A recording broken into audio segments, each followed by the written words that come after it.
इसमें मैं अपने भाइयों से अपील करता हूँ कि जो पाक फौज के जवान शहीद हुए हैं, अल्लाह ताला से दुआ करें कि अल्लाह ताला उनकी शहादत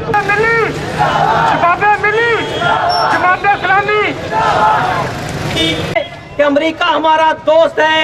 नहीं नहीं, अमेरिका हमारा कभी भी दोस्त नहीं था।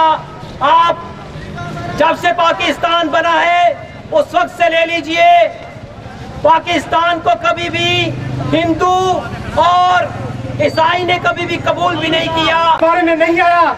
ये तमाम जमातें अमेरिका की पिट्ठू हैं, अमेरिका की पिट्ठू हैं और उनके जूते तलवे चाट रही हैं।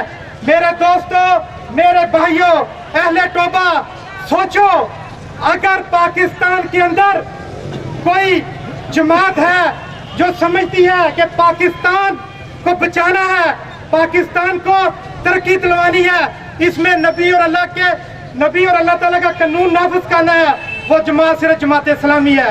हमारी जमात ने